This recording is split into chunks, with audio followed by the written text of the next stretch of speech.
यहाँ इजराइल के प्रधानमंत्री हैं। वो अभी जनता को अंग्रेजी में जेएनएस सम्मेलन में संबोधित करने वाले हैं। ये अंतर्राष्ट्रीय नीति शिखर सम्मेलन है।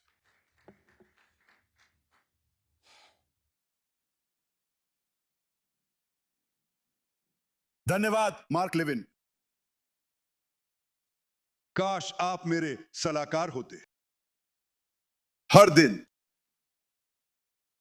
आप जानते हैं संयुक्त राज्य अमेरिका में वे कहते हैं कि राष्ट्रपति ट्रंप वही करते हैं जो मैं उनसे कहता हूं। इजराइल में कहते हैं मैं वही करता हूं जो वे चाहते हैं।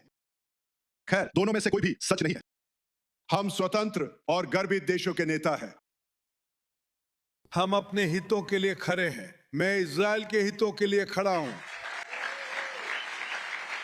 और उसकी सुरक्षा के लिए। अक्सर हमारी सोच मिलती है, कभी कभी नहीं, लेकिन हम एक दूसरे की संप्रभुता, नेतृत्व और अपने लोगों के प्रति प्रतिबद्धता का सम्मान करते हैं।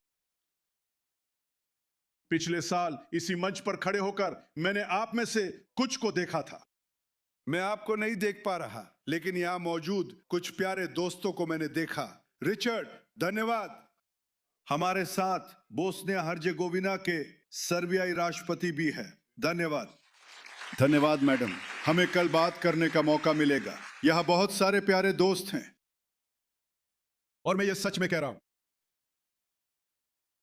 तो पिछले साल इस मंच पर खड़े होकर मैंने फैसलों के बारे में बात की थी, कठिन फैसलों के बारे में, ऐतिहासिक फैसलों के बारे में, ऐसे फैसले जिनके बारे में उस समय मेरे खिलाफ चुनाव लड़ने वाले कई लोगों ने कहा था कि मुझे वो फैसले नहीं लेने चाहिए थे।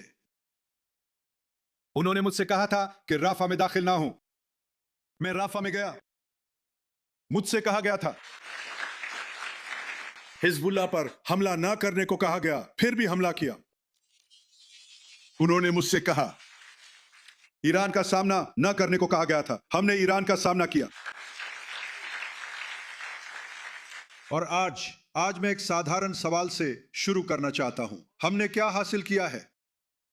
क्योंकि यही लोग और जो भी है उनके साथ ही मीडिया में हमारी उपलब्धियों को कमतर दिखाने की कोशिश कर रहे हैं। दरअसल वे उन्हें पूरी तरह मिटाने की कोशिश कर रहे हैं। तो हमने क्या पाया? यह है जो हमने हासिल किया। हमने ईरान को हमें नष्ट करने की योजना को अंजाम देने से रोका, और आज उनके पास ऐसा करने के लिए एक परमाणु हथियार, एक एटॉमिक बम होता। हमने इसे होने से रोका और एक अस्तित्वगत खतरा दूर किया। अगर हमने ऑपरेशन राइजिंग लाइन और ऑपरेशन रोरिंग लाइन में कार्रवाई नहीं की होती तो ईरान के पास परमाणु बम होते। मैं आपको यह बताना चाहता हूं, वे उनका इस्तेमाल करते, यही हमने रोका। हमने अपने अमेरिकी दोस्तों, अमेरिकी वायुसेना, अमेरिकी सेना के साथ मिलकर अपने इतिहास की सबसे बड़ा हवाई हमला किया। हमने ईरान के परमाणु अवसंरचना को नष्ट कर दिया। हमने उनके 20 शीर्ष परमाणु वैज्ञानिकों को खत्म कर दिया। 12 को राइजिंग लाइन में और 8 को रोरिंग लाइन में खत्म किया। वैज्ञानिकों के बिना परमाणु हथियार बनाना मुश्किल हो जाता है, बेहद मुश्किल। हमने आतंकवादी शासन का नेतृत्व खत्म कर दिया। हमने उनकी मिसाइल इंडस्ट्री तबाह कर दी। हमने उनकी नौसेना को खत्म कर दिया। हमने उनकी वायुसेना को भी खत्म कर दिया। हमने उनके सैन्य उद्योगों और पुलों पर हमला किया। हमने इतने सारे ठिकानों पर हमला किया कि आईआरजीसी की अर्थव्यवस्था को जो कुल नुकसान हुआ उसकी गिनती लाखों में नहीं होती। ये सैकड़ों मिलियन में नहीं गिना जाता, ये अरबों में भी नहीं गिना जाता, ये सैकड़ों और सैकड़ों अरब डॉलर में गिना जाता है। और उन्हें इससे उबरने में बहुत लंबा समय लगेगा, बहुत लंबा समय। और हो सकता है कि वे उबर भी ना पाए। एक बार शासन और जनता के बीच गहरी दरार आ जाए और झटके लगे तो यह कहना मुश्किल है कि शासन कब गिरेगा। मुझे लगता है कि हमने इसके गिरने की स्थिति बना दी है।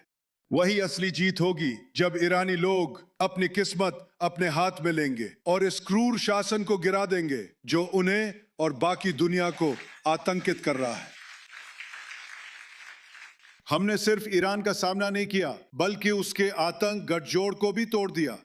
हमने सिनवार को खत्म किया, हमने अनिया को खत्म किया, हमने डेफ को खत्म किया, हमने दसियों हजार आतंकवादियों को खत्म किया। और उन लोगों के बावजूद जिन्होंने कहा था कि यह संभव नहीं है, हमने हर एक बंधक को इजराइल वापस ले आए। यह भी मेरे कुछ आलोचक वे इसे याद नहीं करना चाहते, लेकिन उन्होंने कहा था राफा से पहले रुक जाओ, कोई समझौता कर लो, आतंकवादियों को पकड़ो, बंधकों को बाहर निकालो। राफा में घुसने या फिलाडेल्फिया कॉरिडोर पर कब्जा करने या हिजबुल्लाह से भिड़ने की जरूरत नहीं है। खुदा के लिए हमें ईरान से नहीं भिड़ना चाहिए। हमने उनकी बात नहीं मानी और वही किया, और हमने उन्हें वापस पाया क्योंकि हमने अपने बहादुर सैनिकों को, हमारे अतुलनीय वीर सैनिकों को सीधे गाजा में उनके गढ़ में भेजा और उन्होंने आत्मसमर्पण कर दिया। हम हर एक बंधक को वापस ले आए। ये ऐसी उपलब्धि है जिस पर मुझे लगता है कि पूरे इजराइल और स्वतंत्र विश्व को गर्व हो सकता है। हम उन्हें वापस ले आए।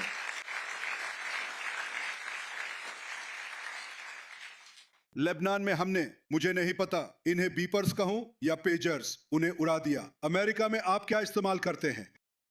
बीपर्स। हमने बीपर्स को उड़ा दिया। हमने नसरल्लाह को बाहर निकाल दिया। हमने हिजबुल्लाह की सैन्य ताकत खत्म कर दी। हमने रिदवान फोर्स को गलील में घुसपैठ करने से रोक दिया। हमने हिजबुल्लाह द्वारा हमारे खिलाफ जमा किए गए 1,50,000 रॉकेट और मिसाइलों में से 90% से अधिक को नष्ट कर दिया। हमने गाजा में सुरक्षा क्षेत्र बनाया। हमने सीरिया में एक सुरक्षा क्षेत्र स्थापित किया। हमने लेबनान में भी एक सुरक्षा क्षेत्र स्थापित किया, और जब तक हमारे लोगों की सुरक्षा के लिए जरूरी है, हम उसे बनाए रखेंगे।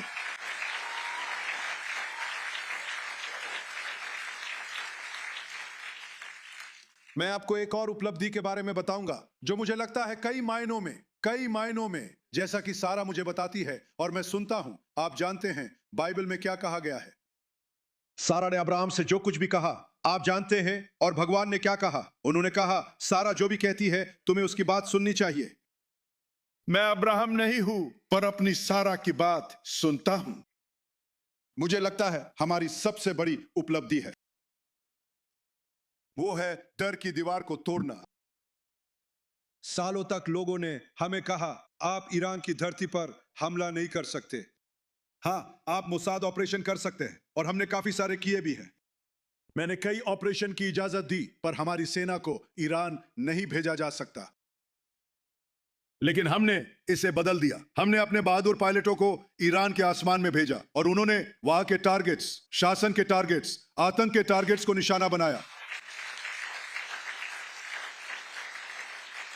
मिसाइल बैटरिया, मिसाइल निर्माण स्थल और परमाणु स्थल। हमने इजराइल की सुरक्षा सिद्धांत बदली। हम पहल करते हैं, हमला कर चौंकाते हैं और उन दुश्मनों पर वार करते हैं जो हमें खत्म करना या मारना चाहते हैं।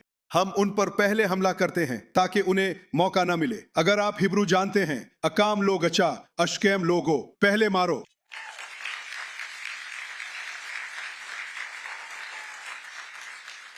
अब मैं यहां आया हूं 50वीं वर्षगांठ पर, मेरे भाई के एंटेबे में शहीद होने की 50वीं वर्षगांठ पर, माउंट हर्जल पर उनकी समाधि से। योनी एंटेबे में शहीद हुए अपने सैनिकों का नेतृत्व करते हुए, जिसे आधुनिक समय का सबसे महान बचाव अभियान माना जाता है। और एंटेबे ने दिखा दिया कि एक आजाद जनता अगर वे अपना साहस जुटाए, अपनी ताकत और अपनी इच्छा शक्ति को एकत्र करे, तो वे दुनिया की सबसे बुरी तानाशाहियों को भी हरा सकते हैं, चाहे वे कितनी भी डरावनी हो, चाहे वे कितनी भी चुनौतीपूर्ण हो। और वास्तव में एंटेबे बचाव अभियान के बाद अपहरण की जो घटनाएं जो पूरी दुनिया में फैल रही थी, वो विमान अपहरण की लहर थम गई, लगभग पूरी तरह से रुक गई। लेकिन आतंकवादी शासन गायब नहीं हुए और वास्तव में वे बढ़ते ही गए। उनमें सबसे बुरा निश्चित रूप से ईरान है, जो दुनिया में आतंकवाद का सबसे बड़ा समर्थक है। 2010 में योनी के एंटेबे में शहीद होने के 35 साल बाद मेरे पिता ने पास के बेगिन संस्थान में जश्न मनाया। उन्होंने जश्न नहीं मनाया, उनके लिए 100वां जन्मदिन मनाया गया। इतिहासकारों ने स्पेनिश इंक्विजिशन और जायनवाद की उत्पत्ति पर उनके शोध पर चर्चा की, जिन्होंने द्वितीय विश्व युद्ध के दौरान अमेरिका में यहूदी राज्य के समर्थन जुटाने की उनकी कोशिशों और आइजनहावर व अन्य से मुलाकातों की कहानी सुनी थी। उन्होंने भी इस पर चर्चा की और एक दिन भर की व्याख्यानों, तारीफों और प्रशंसा के बाद मेरे पिता मंच पर आए। बिना किसी सहायता के वो 100 साल के थे और उन्होंने कहा धन्यवाद, धन्यवाद, आपकी तारीफों और अच्छे शब्दों के लिए धन्यवाद, लेकिन समय कम है, तो मैं सीधे मुद्दे पर आता हूं। यही उन्होंने कहा, यही मुद्दा है। ईरान यहूदी राज्य को नष्ट करने की कसम खाता है। इजराइल के लोग दिखा रहे हैं कि राष्ट्र को अस्तित्व के खतरे में कैसे व्यवहार करना चाहिए। खतरे को बिना डरे सीधे देखे, शांतिपूर्वक सोचे कि क्या करना है और क्या संभव है, और सही समय पर मैदान में उतरने के लिए तैयार रहें। फिर उन्होंने अपनी बात खत्म की। ये मेरे पिता के अंतिम सार्वजनिक शब्द हैं।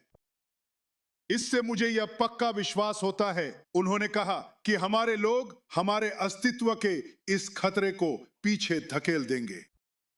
तो 16 साल बाद हमने ठीक वही किया और मैं आपको अब वही कहता हूं जो मैंने आज कुछ घंटे पहले अपने भाई की कब्र पर कहा था। मैंने कहा, चाहे बातचीत में कुछ भी हो, समझौता हो या ना हो, मैं आपको यह वचन देता हूं कि जब तक मैं प्रधानमंत्री हूं, ईरान के पास कभी भी परमाणु हथियार नहीं होगा, कभी नहीं। जब तक मैं इजराइल का प्रधानमंत्री हूं, मैं ऐसा होने नहीं दूंगा।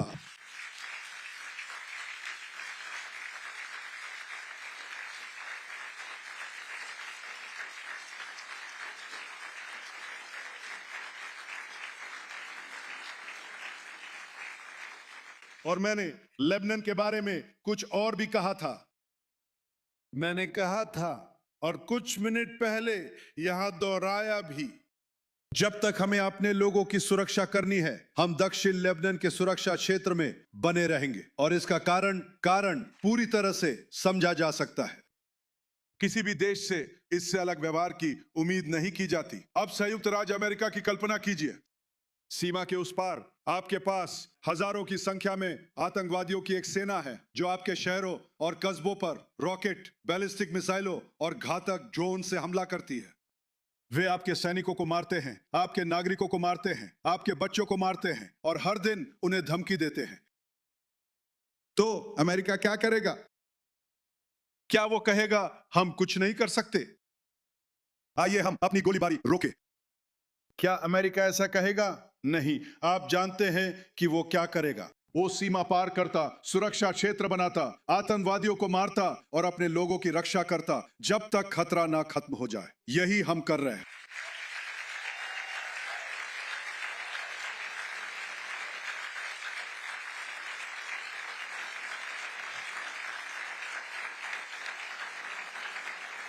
और एक बात और बता दूं, कोई भी देश इससे बेहतर नहीं कर सकता। कोई देश इससे बेहतर नहीं कर सकता, क्योंकि आतंकवादी सिर्फ आम लोगों को निशाना नहीं बनाते, बल्कि अपने ही नागरिकों में छुप जाते हैं। वैसे वे ऐसा कर दोहरा युद्ध अपराध कर रहे हैं। सवाल है कि आप क्या करते हैं? हम आतंकवादियों को निशाना बनाते हैं, लेकिन शहरी युद्धों में नागरिक हताहत होते हैं। और आमतौर पर मारे गए लड़ाकों और गैर लड़ाकों का अनुपात, गैर लड़ाकों से लड़ाकों का अनुपात लगभग 7 से 1, 8 से 1 होता है। गाजा में यह उससे कहीं कम था, बावजूद उन सभी झूठों और बदनामियों के जो इजराइल की ओर की गई।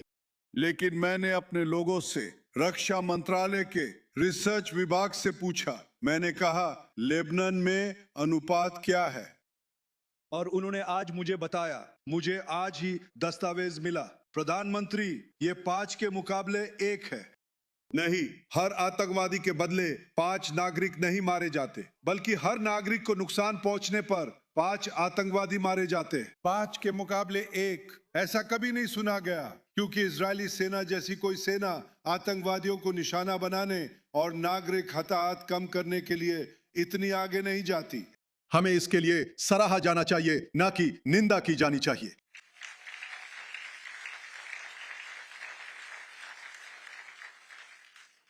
हम अपनी पूरी ताकत से हर संभव कोशिश करते हैं अपने लोगों की रक्षा करने के लिए।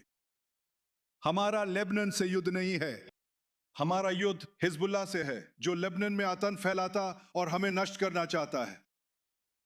और जब ईरान का वो मोहरा अब कोई खतरा नहीं रहेगा, जब उसे खत्म कर दिया जाएगा, जब उसे निरस्त्र कर दिया जाएगा, हाँ, तब हमारा लेबनान के साथ शांति होगी। और मैं उस पर हस्ताक्षर करने की प्रतीक्षा कर रहा हूं। वैसे मार्क, मेरा इरादा यहां काफी समय तक रहने का है। मैं चाहता हूं कि तुम ये जान लो।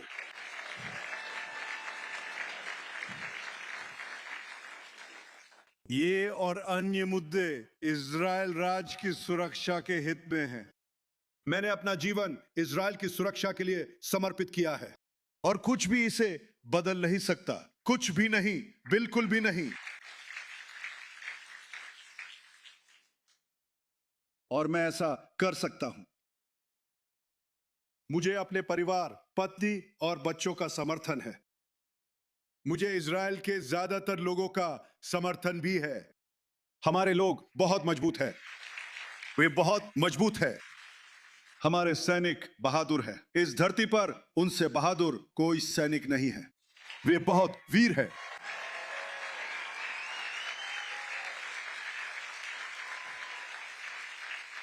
और हम दृढ़ निश्चयी हैं। हम अपने देश की रक्षा करने के लिए हर कीमत चुकाने को तैयार हैं। लेकिन मुझे आपको एक और बात बताने दीजिए, जो मैं जानता हूं कि आप सभी को परेशान करती है। हम बढ़ते आतंकवाद को देख रहे हैं। यह हर देश को प्रभावित कर रहा है। इस समय दुनिया के हर देश को, और यह संयुक्त राज्य अमेरिका को भी प्रभावित कर रहा है। मुझे बताने दीजिए कि यहूदी विरोध सदियों से कैसे चलता आया है। देश खोने के बाद हम न सिर्फ शारीरिक हमलों, बल्कि उन निंदा अभियानों के खिलाफ भी असहाय हो गए, जो अक्सर हमलों से पहले होते थे। तो हमें एक देश में ऐसी निंदा अभियानों का सामना करना पड़ा, और इसका नतीजा आखिरकार 2 में से एक चीज में हुआ, या तो निर्वासन या फिर नरसंहार। और फिर हम दूसरे देश गए, और वहां भी हमें वही सब झेलना पड़ा। गालियां और निंदा अभियानों के बाद कि हम कुओं में जहर घोल रहे हैं, कि हम मारे गए बच्चों का खून पीते हैं, कि हम अपने साथ कीड़े मकोड़े लाते हैं। ये वही झूठ है जो नाजी हॉलोकॉस्ट तक लगातार बोले गए थे, वही झूठ। तो हमें इन निंदाओं का सामना करना पड़ा, और फिर हमारा नरसंहार किया गया। फिर हमें एक देश से दूसरे देश में धकेल दिया गया, और वही चीज बार बार होती रही। खैर, यहीं पर बदलाव आया। यह तब हुआ जब इजराइल राज्य का उदय हुआ और इजरायली सेना का गठन हुआ। हम इन निंदा अभियानों को शायद नहीं रोक सकते, ये अनुमानित चक्र में आते जाते हैं, जैसा मेरे इतिहासकार पिता ने बताया।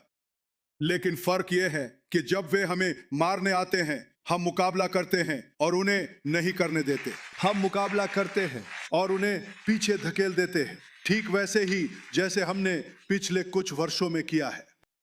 मैं वादा करता हूं कि हम दुनिया में यहूदी विरोधी भावना के खिलाफ भी लड़ेंगे। हम 8वें मोर्चे पर भी लड़ेंगे। हमारे वैधता को नकारने के खिलाफ लड़ाई, यहूदी लोगों के खिलाफ फैलाए जा रहे झूठे आरोपों के खिलाफ लड़ाई। लेकिन मैं आपसे, अमेरिका के यहूदियों और प्रवासी यहूदियों से एक काम करने के लिए कहता हूं। खड़े हो जाइए, डरिए मत, डरिए मत, मुकाबला कीजिए, क्योंकि लोग तभी हमारी इज्जत करेंगे जब हम खुद अपनी इज्जत करेंगे।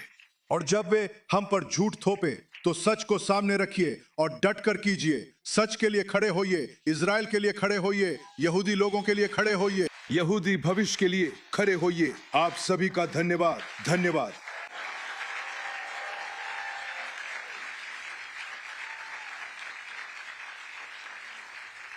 Thank you.